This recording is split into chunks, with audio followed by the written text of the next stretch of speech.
باہر نکلی ہی تھی کہ اس کی نظر شہزادہ عمران پر پڑی جو اپنے کمرے میں داخل ہو رہا تھا۔ ملکہ اس کے کمرے کی طرف بڑھ گئی۔ کمرے میں داخل ہوئی تو اس نے عمران کو دیکھا جو کھڑکی کے پاس کھڑا تھا اور اس کے چہرے پر گہری اداسی چھائی ہوئی تھی اور وہ باغ میں کھلے پھولوں کو گھورتے ہوئے کسی سوچ میں ڈوبا ہوا تھا۔ بیٹے عمران، کیا بات ہے؟ یہ اداسی کیسی؟ ملکہ نے اس کے قریب جا کر بڑے پیار سے پوچھا۔ شہزادہ عمران ان کی طرف گھوما۔ امی حضور، میں ابھی ان زخمیوں سے مل کر آ رہا ہوں جو کل رات لگنے والی آگ میں جل گئے تھے۔ ان کی تکلیف محسوس کر کے مجھے بے پناہ دکھ کا احساس ہو رہا ہے۔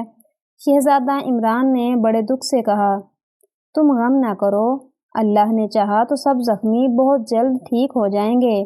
تمہارے ابا حضور تو علیل ہیں، وہ تو وہاں جا نہیں سکتے۔ اب تمہارا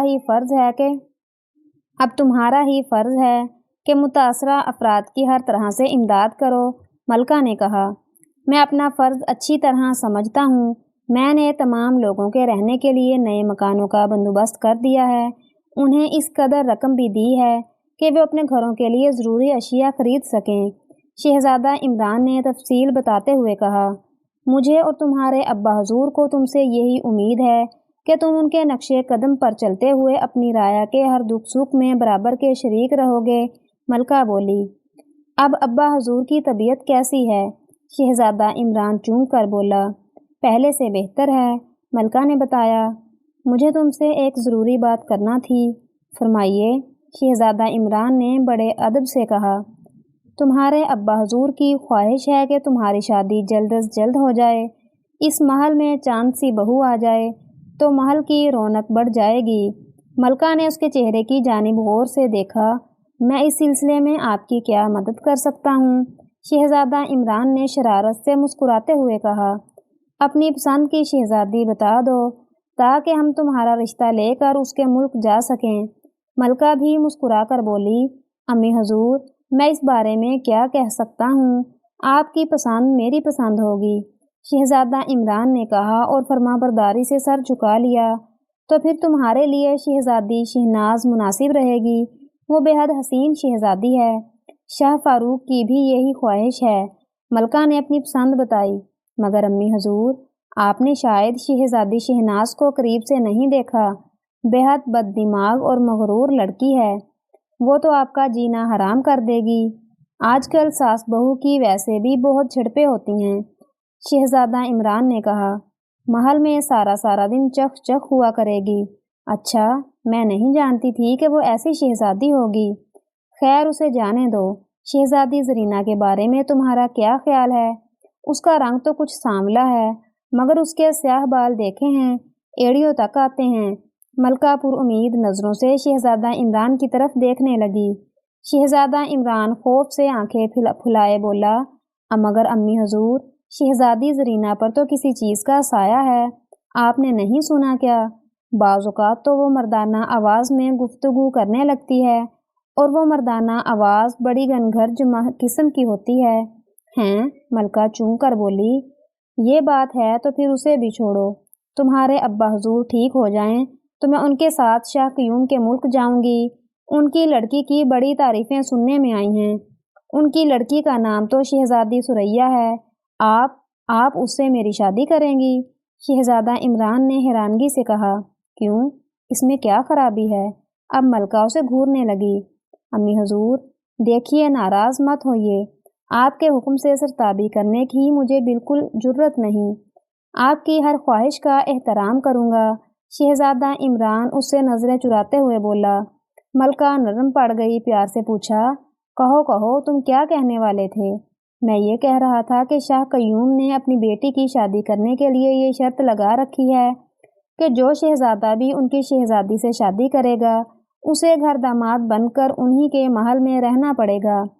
اگر آپ کو میرا یہاں رہنا گوارا نہیں تو ٹھیک ہے، کر دیجئے شہزادی ثریا سے شادی، میں چلا جاؤں گا۔ شہزادہ عمران بھرائی ہوئی آواز میں بولا، ویسے وہاں جانے کے بعد مجھے آپ کی بہت یاد آیا کرے گی۔ ملکہ اس کی بات سن کر گھبرا گئی اور بولی، خدا نہ کرے کہ تم ہماری نظروں سے اوجھل ہو، بھاڑ میں جائے ایسی شادی۔ مگر بیٹے، اب تم ہی بتاؤ کہ تمہاری شادی کس سے ہو؟ امی حضور میں کیسے بتا سکتا ہوں؟ میں تو صرف اتنا کر سکتا ہوں کہ آپ کے فیصلے پر سر جھکا دوں۔ شہزادہ عمران دھیرے سے مسکرا کر بولا۔ اس کی آنکھوں میں شرارت ناچ رہی تھی۔ ملکہ ایک کرسی پر گر گئی۔ میں نے جتنی شہزادیاں بھی بتائی تھیں، تم نے ان میں مین میخ نکال کر سب کو رد کر دیا، پھر بھی کہتے ہو کہ میرے فیصلے پر سر جھکا دو گے۔ کیا مطلب ہے تمہارا؟ شہزادہ عمران اس کے قریب زمین پر بیٹھ گیا۔ امی حضور، آپ کو یاد ہے گزشتہ برس آپ شاہ حجاز کے ملک گئی تھیں۔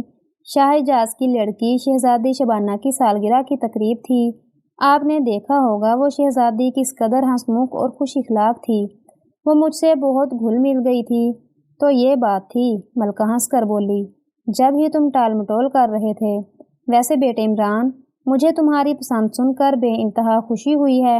شہزادی شبانہ ہی دنیا میں واحد ایسی شہزادی ہے جو تمہارے لیے بالکل مناسب رہے گی۔ مجھے پہلے اس کا دھیان ہی نہیں رہا تھا، ورنہ پہلے ہی اس کا نام لے دیتی۔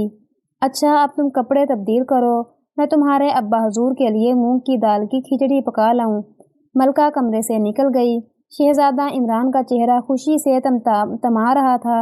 اس نے جب شہزادی شبانہ کو اس کی سالگرہ پر دیکھا تھا تو اسی روز فیصلہ کر لیا تھا کہ شادی کرے گا تو صرف شہزادی شبانہ ہی سے کرے گا۔ شہزادی شبانہ کے اخلاق نے شہزادہ عمران کو بے حد متاثر کیا تھا۔ عام نکچڑی شہزادیوں سے وہ بالکل مختلف تھی۔ اس کے علاوہ دنیا کی تمام شہزادیوں سے زیادہ خوبصورت تھی۔ اس واقعے کے 10 دن بعد ہی بادشاہ پوری طرح صحت مند ہو گیا۔ صحت مند ہونے کے دوسرے ہی روز ملکہ کو ساتھ لے کر شاہ حجاز کے ملک روانہ ہو گیا۔ اس کے ساتھ سپاہیوں کے 4 دستے تھے اور 150 غلام تھے جو شاہ حجاز کو دیے جانے والے تحائف اور اٹھائے ہوئے تھے۔ شہزادہ عمران بادشاہ اور ملکہ کو شہر کی فصیل تک چھوڑنے آیا تھا۔ ملکہ نے اسے وعدہ کیا تھا کہ وہ شہزادی شبانہ کا رشتہ مانگ کر فوراً ہی وہاں سے چل پڑے گی تاکہ شادی کی تیاری میں دیر نہ ہو۔ 15 دن بعد ملکہ اور بادشاہ واپس آ گئے۔ ملکہ کے چہرے پر چھائی ہوئی پریشانی اور فکر مندی نے شہزادے کو تشویش میں مبتلا کر دیا۔ بادشاہ کو سفر نے تھکا دیا تھا، اس لیے کھانے سے فارغ ہو کر وہ اپنی خوابگاہ میں جا کر سو گیا۔ شہزادہ عمران ملکہ کے پیچھے پیچھے پھر رہا تھا۔ جب ملکہ کو کچھ فرصت ملی تو وہ اس کے پاس جا پہنچا۔ ملکہ نے اسے ہمدردی سے دیکھتے ہوئے کہا، مجھے افسوس ہے، میں مایوس لوٹی ہوں۔ کیا؟ شاہ حجاز نے رشتہ دینے سے انکار کر دیا؟ شہزادے نے بڑے تحمل کے ساتھ پوچھا۔ ویسے اس کا چہرہ اداس سا ہو گیا ہے۔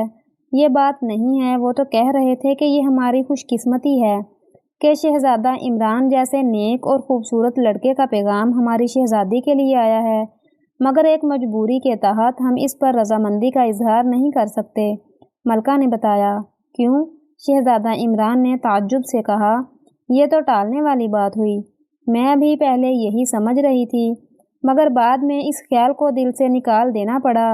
شاہ حجاز نے تو کچھ نہیں بتایا تھا، مگر ان کی بیگم ملکہ حسن بانو سے میری گہری دوستی ہے۔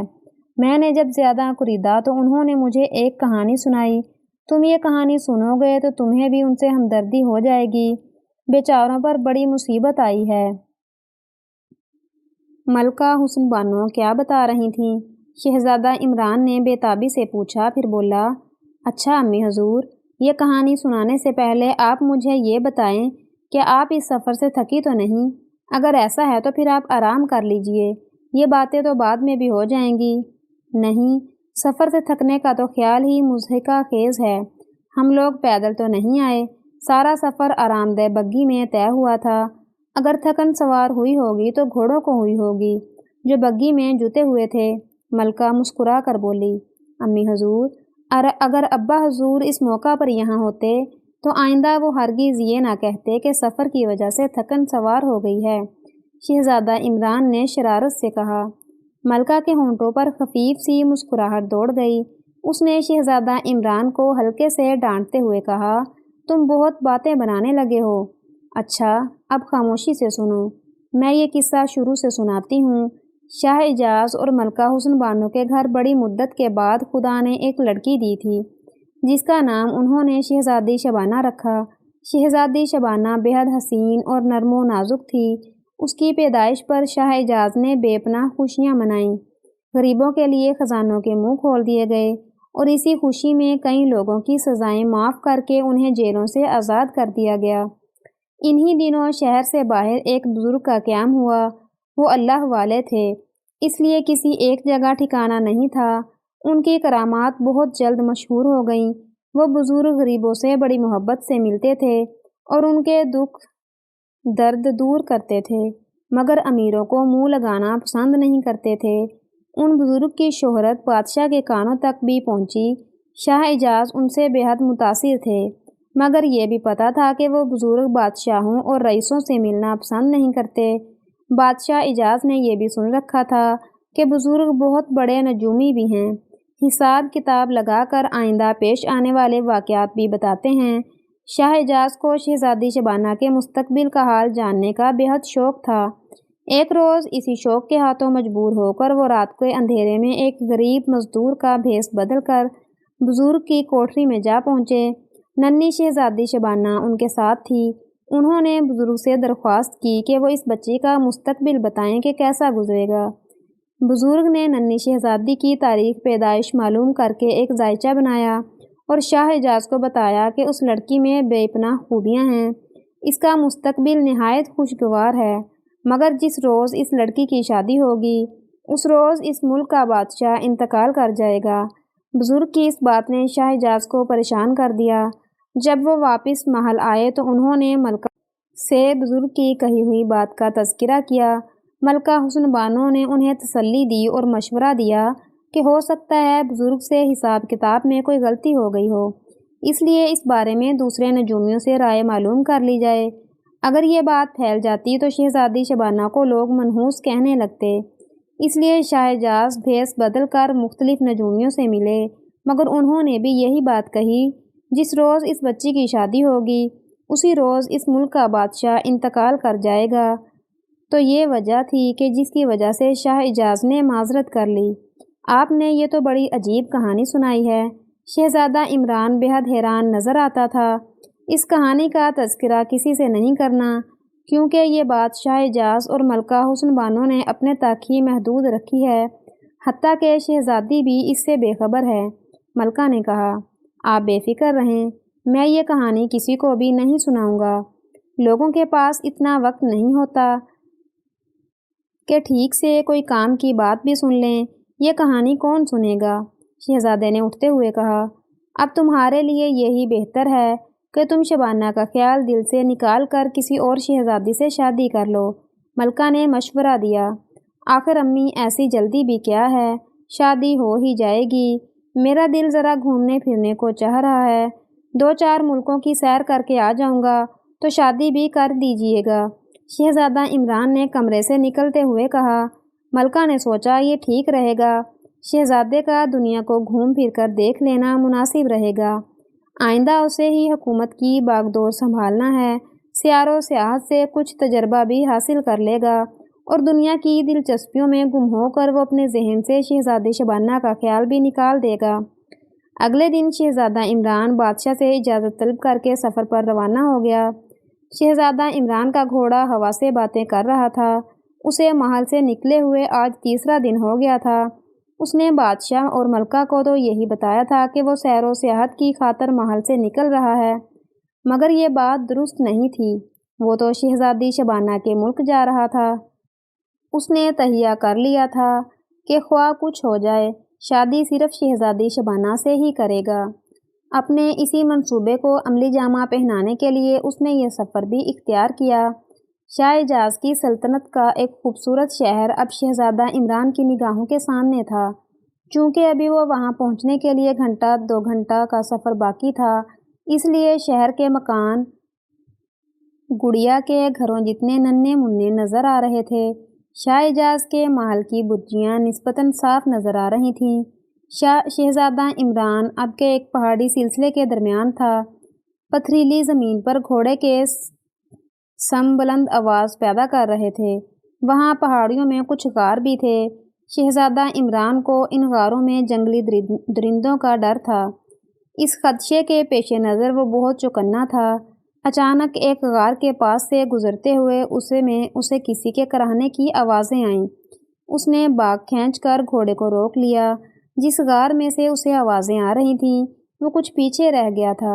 شہزادہ عمران نے گردن گھما کر اس غار کی طرف دیکھا اور پھر اسی سمت کان لگا دیے۔ آوازیں اب تیز ہو گئی تھیں۔ وہ گھوڑے پر سے اتر گیا اور گھوڑے کی باگ ایک چٹان کے نوکیلے سرے سے باندھ کر بڑی احتیاط سے غار کی جانب قدم اٹھانے لگا۔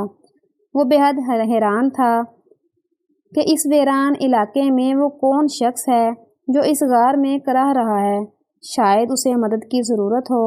یہی جذبہ تھا جس نے شہزادہ عمران کو اس غار کی طرف متوجہ کر دیا۔ وہ غار کے دہانے پر جا کر رک گیا۔ اندر اندھیرا تھا۔ وہ اندر داخل ہونا ہی چاہتا تھا کہ ایک خوفناک قسم کی گھرراہٹ سن کر اس کے بڑھتے ہوئے قدم رک گئے۔ شہزادہ عمران نے جلدی سے خنجر نکال کر ہاتھ میں پکڑ لیا۔ اسی لمحے غار کے اندر سے کوئی جھپٹ کر اس کی طرف بڑھا۔ شہزادہ عمران نے دیکھا کہ وہ ایک قدآور بڑے بالوں والا خوفناک کتا تھا۔ اس قسم کے کتے اکثر خانہ بدوشوں کے پاس ہوا کرتے تھے۔ باہر نکلتے ہی کتے نے اچھل کر شہزادہ عمران پر حملہ کر دیا۔ اس کا خوفناک منہ کھلا ہوا تھا اور لمبے لمبے نوکیلے دانت نظر آ رہے تھے۔ اس اچانک حملے سے لمحہ بھر کے لیے شہزادہ عمران کے اوسان قطع ہو گئے۔ وہ پیچھے کی جانب گر پڑا۔ کتا اس کے سینے پر چڑھ بیٹھا اور چاہتا ہی تھا کہ شہزادہ عمران کی گردن اپنی تیز اور نوکیلے دانتوں سے بھنبور ڈالے کہ شہزادہ عمران نے بڑی پھرتی کے ساتھ زمین پر پڑا ہوا ایک پتھر اٹھا کے اس کے منہ میں ٹھونس دیا۔ اس غیر مہذب حرکت نے کتے کو بھگلا کر رکھ دیا۔ وہ اچھل کر پیچھے کی جانب بھاگا اور زور زور سے اپنا سر جھٹک رہا تھا۔ آدھا پتھر حلق سے نیچے اتر گیا تھا، اس لیے وہ اس کے منہ سے نہیں نکل رہا تھا۔ شہزادہ عمران بڑے اطمینان سے کپڑے جھاڑتا ہوا اٹھا اور پھر خنجر کے ایک ہی وار سے اس خوفناک کتے کا کام تمام کر دیا۔ اس نے ان خوفناک کتوں کے متعلق بہت کچھ سن رکھا تھا۔ ان کے متعلق مشہور تھا کہ اگر یہ انسان پر حملہ کر دیں تو پھر اسے جان سے مار کر ہی چھوڑتے ہیں۔ کتے سے نجات پا کر شہزادہ عمران غار کے اندر داخل ہوا۔ غار میں کچھ تاریکی تھی، مگر تھوڑی دیر بعد اس کی آنکھیں اندھیرے میں دیکھنے کے قابل ہو گئیں۔ اس نے دیکھا غار کے ایک کونے میں ایک سہمی ہوئی عورت بیٹھی تھی۔ اس کے چہرے پر چند خراشیں نظر آ رہی تھیں جن سے خون رس رہا تھا۔ وہ شہزادہ عمران کو حیرت بھری نظروں سے دیکھنے لگی۔ اے نوجوان، کون ہو تم؟ اس نے حیرت سے پوچھا۔ جان کی سلامتی چاہتے ہو تو فوراً یہاں سے چلے جاؤ۔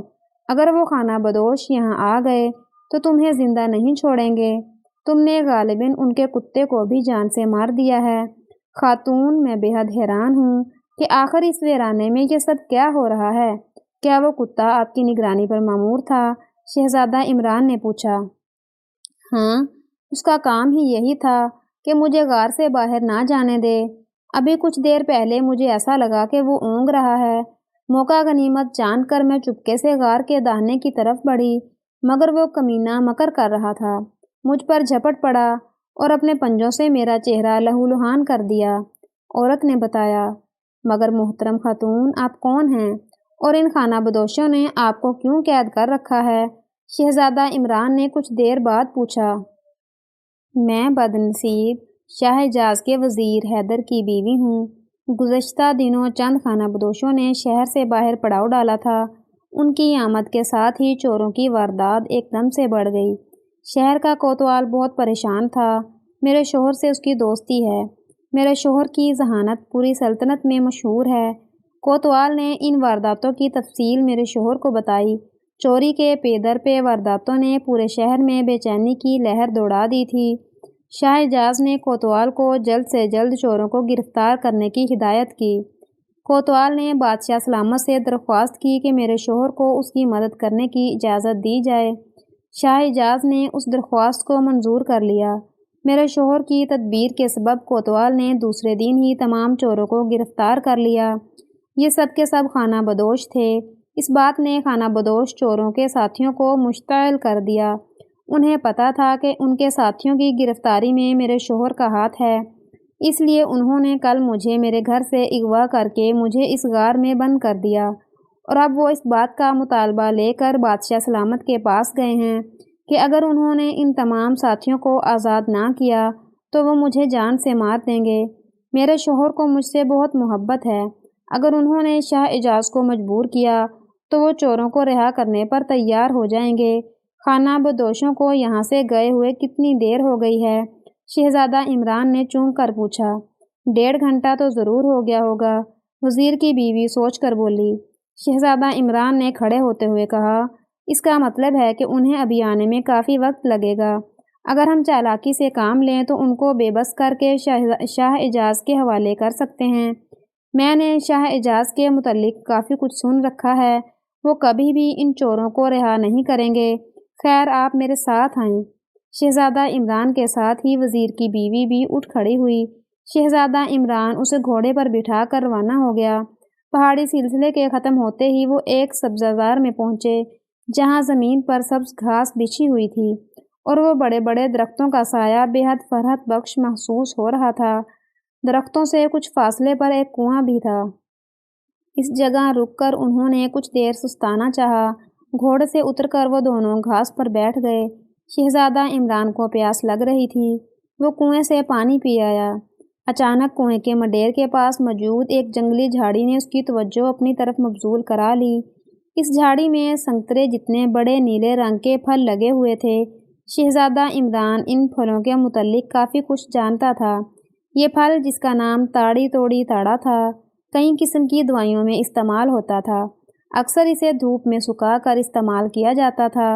اس میں سے نکلنے والے رس کا ایک قطرہ بھی انسانی معدے میں پہنچ جاتا تو اس انسان پر بے ہوشی طاری ہو جاتی تھی۔ شہزادہ عمران جلدی سے وزیر کی بیوی کے پاس آیا۔ میرا خیال میں خانہ بدوش اسی راستے سے گزریں گے، اس نے کہا۔ ہاں یہ تو یقینی بات ہے، مگر لڑکے تم یہ کیوں پوچھ رہے ہو؟ وزیر کی بیوی تعجب سے بولی۔ شہزادہ عمران اس کی بات کا جواب دینا ہی چاہتا تھا کہ اچانک دور سے گرد و غبار کا ایک طوفان سا اٹھتا نظر آیا۔ وزیر کی بیوی گھبرا کر بولی، لو دیکھو شاید وہ آ رہے ہیں۔ آپ ایسا کریں کہ جلدی سے کہیں چھپ جائیں، میں ان کا انتظام بھی کر لوں گا، شہزادہ عمران نے کہا۔ وزیر کی بیوی دوڑ کر جھاڑیوں میں پوشیدہ ہو گئی۔ شہزادہ عمران کنویں کے نزدیک آیا اور جلدی سے تاڑی توڑی تاڑا کا ایک پھل توڑ کر اس کا رس کنویں میں سے پانی نکالنے والے ڈول میں نچوڑا اور ڈول کو کنویں میں ڈال دیا۔ خانہ بدوش جلد ہی وہاں پہنچ گئے تھے۔ وہ لوگ تعداد میں 6 تھے۔ انہوں نے کنویں کے نزدیک گھوڑے روک لیے۔ شہزادہ ان کی طرف حیرانی سے دیکھنے لگا۔ ایسی نظروں سے دنیا میں صرف 2 ہی چیزیں دیکھ سکتی ہیں، ایک تو بھیڑ کا بچہ اور دوسرا یہ لڑکا، ان میں سے ایک خانہ بدوش نے کہکا لگا کر کہا۔ شہزادہ عمران کا چہرہ شرم کے مارے سرخ ہو گیا۔ اوئے تجھے ایسے وقت میں بھی مذاق سوجھ رہا ہے، دوسرے گھوڑے پر بیٹھے ہوئے ایک خانہ بدوش نے کہا۔ پھر وہ شہزادہ عمران سے بولا، چل بے ہماری چھاگلوں کو پانی سے بھر دے، پیاس کے مارے حلق میں کانٹے پڑ گئے ہیں۔ شہزادہ عمران نے سعادت مندی سے گردن ہلا کر ان کی چھاگلیں لیں اور انہیں ڈول کے پانی سے بھرنے لگا۔ جب 6 کی 6 چھاگلیں پانی سے بھر گئیں تو اس نے انہیں بڑے ادب سے پیش کر دیں۔ وہ لوگ بہت پیاسے معلوم ہوتے تھے، گھٹا گھٹ پانی پینے لگے۔ پھر جیسے ہی انہوں نے چھاگلیں منہ سے ہٹائیں، انہیں زمین گھومتی ہوئی معلوم ہوئی۔ لگتا تھا جیسے بڑے بڑے درخت ان کے اوپر چڑھے آ رہے ہیں۔ ان کے منہ سے خوفزدہ چیخیں بلند ہوئیں اور وہ لوگ اپنے اپنے گھوڑوں سے لڑک کر زمین پر آ گرے۔ وزیر کی بیوی جھاڑیوں کی اوٹ سے یہ سب ماجرا دیکھ رہی تھی۔ ان تمام کے تمام زمین پر گرتے ہی وہ جھاڑیوں سے نکل کر شہزادہ عمران کے پاس آ گئی۔ ارے تم نے یہ کیا کیا ہے؟ وہ حیرت سے آنکھیں پھاڑ کر بولی۔ یہ بیچارے تاڑی توڑی تاڑا کے زیر اثر آ گئے ہیں، شام تک اپنی جگہ سے حرکت بھی نہیں کر سکیں گے، شہزادہ عمران نے مغموم لہجے میں کہا۔ ہائے بیچارے، مجھے تم کوئی جادوگر معلوم دیتے ہو؟ وزیر کی بیوی اسے غور سے دیکھتے ہوئے بولی، محترم خاتون، اگر میں جادوگر ہوتا تو یوں نوکری کی خاطر در بدر کی خاک چھانتا نہ پھرتا، شہزادہ عمران افسردگی سے بولا۔ سنا ہے شاہ اعجاز کے ملک میں کافی روزگار ہیں، اسی لیے یہاں چلا آیا ہوں۔ میں تو یہی سمجھ رہی تھی کہ تم کہیں کے شہزادے ہو، تمہاری شکل و صورت تو شہزادوں کی ہی سی ہے اور کپڑے بھی قیمتی معلوم دیتے ہیں۔ وزیر کی بیوی شک بھرے لہجے میں بولی، خاتون محترم، شکل و صورت کا کیا ہے؟ اگر قسمت شہزادوں کی سی ہوتی تو کوئی بات بھی تھی، اور یہ کپڑے جو آپ میرے تن پر دیکھ رہی ہیں، ان پر میں نے بہت سی رقم خرچ کی تھی۔ امی جان نے کہا تھا کہ بیٹا نوکری ڈھونڈنے جا رہے ہو، جسم پر اچھے کپڑے رکھنا، اگر میلے کچیلے اور پھٹے پرانے لباس میں نظر آؤ گے تو پھر نوکری بھی گڑھے کھودنے والے مزدوروں کی ملے گی۔ شہزادہ عمران نے سادگی سے کہا۔ وزیر کی بیوی ہنس کر بولی، خیر لڑکے، اب تم فکر مت کرو، تم نے میری جان بچا کر مجھ پر ایک بہت بڑا احسان کیا ہے۔ میں اس کا بدلہ تو نہیں اتار سکتی، مگر یہ تو ضرور کر سکتی ہوں کہ تمہیں کہیں اچھی جگہ رکھوا دوں۔ اگر کسی سرکاری محکمے میں لگ گئے تو عیش کرو گے زندگی بھر۔ اگر آپ میری مدد فرمائیں گی تو میں بے حد ممنون و مشکور رہوں گا۔ شہزادہ عمران نے ممنونیت بھرے لہجے میں کہا۔ سمجھو تمہاری نوکری لگ گئی۔ اچھا اب چلو، ان کمبختوں کو یہی پڑا رہنے دو۔ وزیر کی بیوی خانہ بدوشوں کے ایک گھوڑے پر چڑھتے ہوئے بولی۔ شہزادہ عمران اپنے گھوڑے پر سوار ہو گیا اور وہ دونوں تیز رفتاری سے شہر کی جانب چل پڑے۔ وزیر کی بیوی شہزادہ عمران کو سیدھا اپنے گھر لے آئی تھی۔ وزیر حیدر نے جب اپنی بیوی کو دیکھا تو اسے بے یقینی سے گھورنے لگا۔ اس کی بیوی مسکرا کر بولی، شاید آپ کو میرے زندہ سلامت آ جانے پر شدید حیرت ہے۔ مجھے تو یہ لگ رہا ہے کہ شاید میں خواب دیکھ رہا ہوں۔ وزیر حیرت سے آنکھیں ملتے ہوئے بولا، ابھی کچھ دیر پہلے ایک خانہ بدوش مجھے گھر سے بلا کر لے گیا تھا۔ وہ مجھے ایک ویران سی جگہ پر لے آیا تھا، کہہ رہا تھا کہ ایک ضروری بات کرنا ہے۔ اس جگہ پر اس کے 5 ساتھی اور بھی تھے۔ انہوں نے میرے سامنے یہ شرط رکھی تھی کہ اگر میں ان کے ساتھیوں کو جنہیں چوری کے الزام میں پکڑا گیا تھا رہا کرا دوں تو وہ تمہیں چھوڑ دیں گے۔ میں نے ان سے کہا تھا کہ میں اس سلسلے میں بے بس ہوں، ان کی رہائی بادشاہ سلامت ہی کے حکم سے عمل میں آ سکتی ہے۔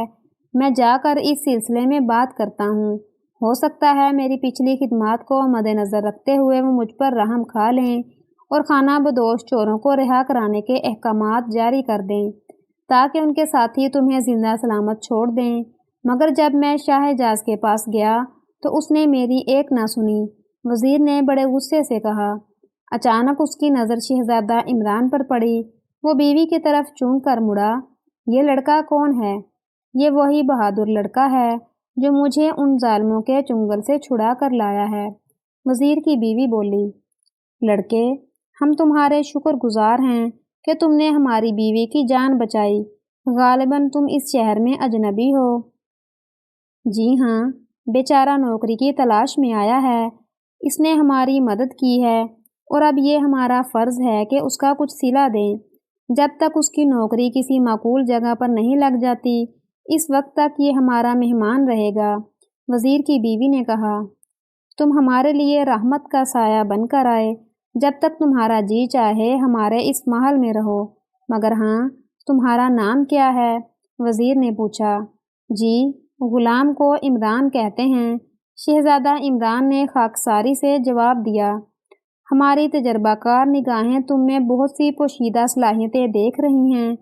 ہمیں یقین ہے کہ تم ایک روز کسی بڑے عہدے پر فائز ہوگے۔ یہ کہہ کر وزیر اپنی بیوی کی طرف مڑا۔ ہاں تو میں کہہ رہا تھا کہ جب میں شاہ اعجاز کے پاس درخواست لے کر پہنچا کہ حضور خانہ بدوش یہ جانتے ہیں کہ ان کے ساتھیوں کی گرفتاری کا سبب میں ہی ہوں، اسی لیے انہوں نے میری بیوی کو قید کر لیا ہے۔ اگر آپ ان کو رہا کر دیں تو میری بیوی کی جان بچ سکتی ہے۔ میری بات سن کر شاہ اعجاز بولا، ہم ان بدمعاش خانہ بدوشوں کی ایسی بیہودہ بات نہیں مان سکتے۔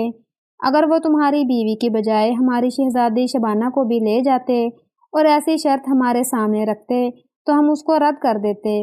اس قسم کی باتوں سے مجرموں کو شہ ملتی ہے۔ تم ایسا کرو کہ سپاہیوں کا ایک دستہ اپنے ساتھ لے جا کر انہیں گرفتار کر لاؤ۔ میں اس کی ہدایت پر سپاہیوں کا ایک دستہ لا کر وہاں پہنچا، مگر یہ دیکھ کر میرے پاؤں تلے سے زمین نکل گئی کہ اس جگہ ان لوگوں کا نام و نشان بھی نہیں تھا۔ وہ لوگ شاید خطرے کی بو سونگھ کر فرار ہو گئے تھے۔ ان کی فرار نے میری ذہنی پریشانیوں میں بے پناہ اضافہ کر دیا تھا۔ مجھے یقین تھا کہ اپنے ٹھکانے پر ہی پہنچے ہوں گے اور وہ تمہیں قتل کر دیں گے، مگر اب تمہیں صحیح سلامت دیکھ کر میری خوشیوں کا کوئی ٹھکانہ نہیں رہا۔ وزیر نے کہا۔ وزیر کی بیوی شہزادہ عمران کی طرف مڑی اور بولی، عمران، تم جا کر نہا دھو کر کپڑے پہن لو، پھر ہم لوگ کھانا کھائیں گے۔ اتنے میں اپنے شوہر کو تمہاری بہادری کا قصہ سناتی ہوں۔ وزیر کی بیوی نے شہزادہ عمران کو ایک غلام کے ساتھ بھیج دیا اور غلام کو تاکید کی کہ وہ عمران کو پہننے کے لیے نئی پوشاک دے۔ شہزادہ عمران کے جانے کے بعد وزیر کی بیوی نے اسے پوری کہانی سنائی۔ وزیر نے شہزادہ عمران کی بے پناہ تعریف کی اور بولا، شاہ حجاز کی بے رخی اور بے رحمی نے میرے دل میں اس کے لیے نفرت کے جذبات پیدا کر دیے ہیں۔ میں اس سے اس بات کا ضرور انتقام لوں گا۔ وزیر کی بیوی کے چہرے پر بھی ناگواری کے آثار نمایاں ہو گئے۔ وہ بھی نفرت بھرے لہجے میں بولی، اس کی اس بات سے پتہ چلتا ہے کہ اسے دوسروں کی جانوں کی قطعی پرواہ نہیں۔ اگر عمران میری مدد کو نہ آتا تو میں اب تک قتل کر دی گئی ہوتی۔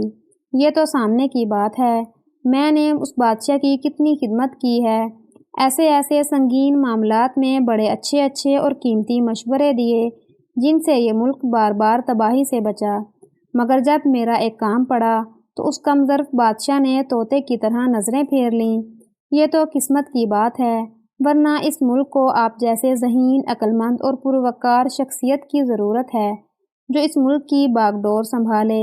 وزیر کی بیوی بولی، یہی بات میرے ذہن میں ہے، اگر ہم تھوڑی سی چالاکی سے کام لیں تو قسمت بھی ہم پر مہربان ہو سکتی ہے، ہم بھی اس تخت پر بیٹھ سکتے ہیں۔ سچ پوچھو بیگم، جب ہم شاہ حجاز کو آرام دہ تخت پر پاؤں پھیلا کر بیٹھا ہوا دیکھتے ہیں تو ہمارے دل پر سانپ لوٹ جاتے ہیں۔ جس کرسی پر ہم بیٹھتے ہیں وہ اب ہمیں چبھنے لگی ہے۔ اس روز جو میری کمر میں درد ہوا تھا تو اس کا سبب یہی کرسی تھی۔ وزیر بڑی اداسی سے بولا، تو پھر آپ کچھ کیجئے نا، باتوں سے کچھ بھی نہیں ہوگا۔ بچپن میں بہت خوبصورت تھی، میرے دادا ابا کہتے تھے کہ میں بڑی ہو کر ملکہ بنوں گی۔ ابھی دادا ابا حیات ہیں، اگر ان کی زندگی میں ہی خواہش پوری ہو جائے تو کیا کہنے، اس کی بیوی نے کہا۔ عمران کی موجودگی نے مجھے بے حد سہارا دیا ہے، میں اس سلسلے میں اس سے مشورہ لوں گا۔ اگر وہ میرے ساتھ مل گیا تو سمجھ لو ہمارا کام بے حد آسان ہو جائے گا۔ وزیر نے خوش ہو کر کہا۔ اگر اس نے یہ بات کسی سے کہہ دی، وزیر کی بیوی گھبرا کر بولی، اس کا کوئی امکان نہیں ہے، اسے نوکری کی ضرورت ہے، میں اسے نوکری دلواؤں گا، وہ اس بات سے میرا احسان مند ہو جائے گا، پھر چند دن بعد میں اسے شاہ حجاز کے بارے میں اس کی رائے معلوم کروں گا۔ اگر وہ شاہ حجاز کے خلاف ہوا تو تب اس کے سامنے اپنا منصوبہ رکھوں گا۔ جب میں اسے یہ کہوں گا کہ بادشاہ بن جانے کے بعد میں اسے اپنا وزیر بنا لوں گا تو یقیناً وہ میری ہر بات ماننے پر تیار ہو جائے گا۔ وزیر نے مکاری سے مسکراتے ہوئے کہا، یقیناً آپ بہت عقل مند ہیں۔ اس کی بیوی نے تعریفی انداز میں کہا، ایسا منصوبہ تو میرے ذہن میں کبھی آ ہی نہیں سکتا تھا۔ کچھ دیر بعد شہزادہ عمران نہا دھو کر آیا۔ اس نے بڑے قیمتی کپڑے پہنے ہوئے تھا اور وہ بہت خوبصورت دکھائی دے رہا تھا۔ اس کی آمد پر ان دونوں میں اپنی گفتگو ختم کر دی۔ کھانے سے فارغ ہو کر وزیر شہزادہ عمران اور اپنی بیوی کو لے کر شاہ حجاز کے محل کی طرف چل دیا۔ جب وہ تینوں بگھی سے اتر کر محل کے صدر دروازے میں داخل ہوئے تو پہرے داروں نے وزیر کی بیوی کو بڑی حیرت سے دیکھا، انہیں بھی اس کی واپسی کی امید نہیں تھی۔ وزیر نے شاہ حجاز کو اپنی آمد کی اطلاع دی۔ اس کی بیوی محل سے کے اس حصے میں چلی گئی جہاں شاہ حجاز کی بیوی ملکہ حسن بانو اور شہزادی شبانہ موجود تھیں۔ شاہ حجاز نے وزیر کو اپنے کمرے میں بلا لیا اور وہ اپنے بستر پر نیم دراز تھا۔ شہزادہ عمران کو نظر انداز کر کے اس نے وزیر سے کہا، اے وزیر با تدبیر، ہم نے سنا ہے کہ تمہاری بیگم واپس آ گئی ہیں۔ جی ہاں پناہ، آپ نے درست سنا ہے، میری بیوی کی رہائی اس نوجوان کی وجہ سے عمل میں آئی ہے۔ تمام خانہ بدوش شہر سے باہر ایک جگہ بے ہوش پڑے ہیں۔ میں نے چند سپاہیوں کو وہاں بھیج دیا ہے تاکہ انہیں گرفتار کر کے جیل میں بند کر دیا جائے۔ پھر وزیر نے مختصر الفاظ میں شہزادہ عمران کا کارنامہ شاہ حجاز کے گوش گزار کر دیا۔ شاہ حجاز نے غور سے شہزادہ عمران کو دیکھا۔ شہزادہ عمران کا دل زور زور سے دھڑکنے لگا۔ گزشتہ برس وہ شہزادی شبانہ کی سالگرہ میں شرکت کرنے کے لیے یہاں آیا تھا۔ اس نے شاہ حجاز کے ساتھ بھی کچھ وقت گزارا تھا اور وہ ڈر رہا تھا کہ کہیں شاہ حجاز اسے پہچان نہ لے۔ مگر 1 سال کی مدت میں اس کے چہرے میں کچھ تبدیلیاں بھی ہوئی تھیں۔ اس لیے شاہ اعجاز نے صرف اتنا کہا، لڑکے، تمہیں دیکھ کر ہمیں اپنے پڑوسی ملک کے بادشاہ کا لڑکا یاد آ گیا۔ اس کی شکل تم سے بے حد ملتی جلتی ہے۔ کیا نام ہے تمہارا؟ شہزادہ عمران نے کہا۔ جہاں پناہ، مجھے عمران کہتے ہیں۔ تعجب ہے، شاید اس کا نام بھی عمران ہی تھا۔ بادشاہ نے اسے غور سے دیکھتے ہوئے کہا۔ اب شہزادہ عمران کو اپنی غلطی کا احساس ہوا۔ اس نے وزیر اور اس کی بیوی کو اپنا اصلی نام بتا کر شدید غلطی کی تھی، مگر اب وہ وزیر کی موجودگی میں اپنا کوئی دوسرا نام بھی نہیں بتا سکتا تھا۔ اس لیے ہاتھ باندھ کر بولا، جہاں پناہ، میں تو ایک غریب لڑکا ہوں۔ اگر میری شکل اور نام کسی شہزادے سے ملتا ہے تو اس سے کیا اثر پڑتا ہے؟ میں ہوں تو وہی ایک غریب لڑکا۔ شہزادہ عمران کی بات سن کر وزیر بولا، دراصل یہ نوکری کی تلاش میں یہاں آیا ہے۔ ہمیں اس لڑکے نے بہت متاثر کیا ہے۔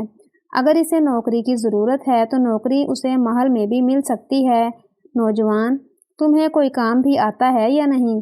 شاہ اعجاز نے پوچھا۔ کام تو جو بھی مل جائے گا کر لوں گا، مگر باغبانی کا خاصا تجربہ ہے۔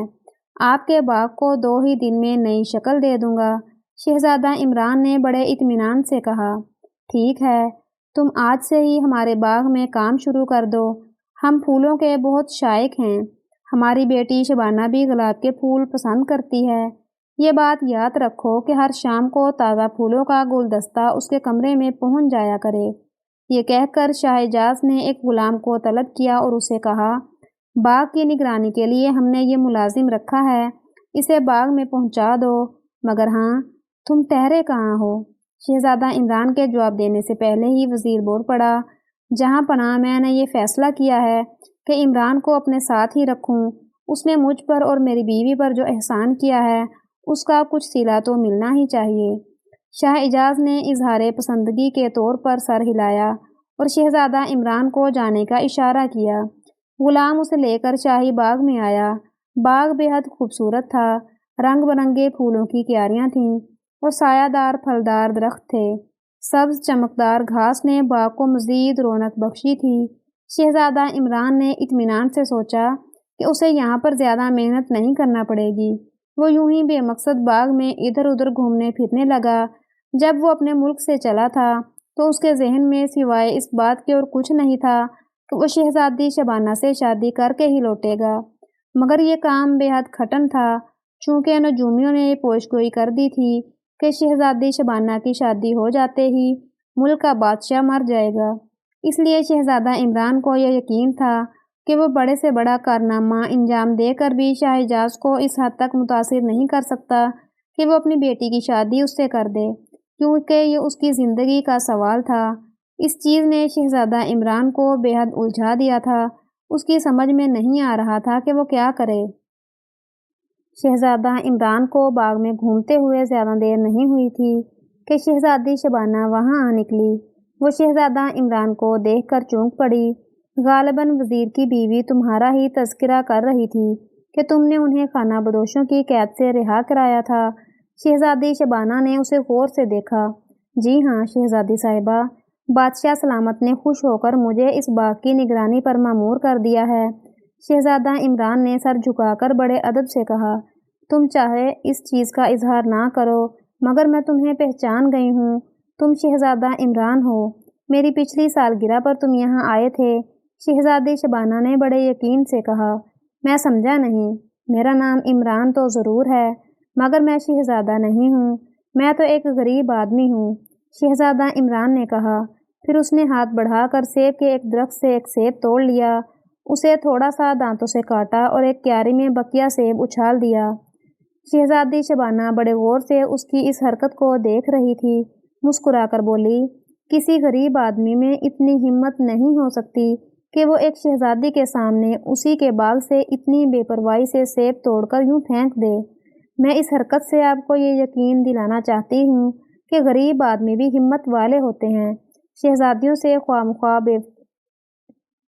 خوف کھانا بیوقوفی ہے۔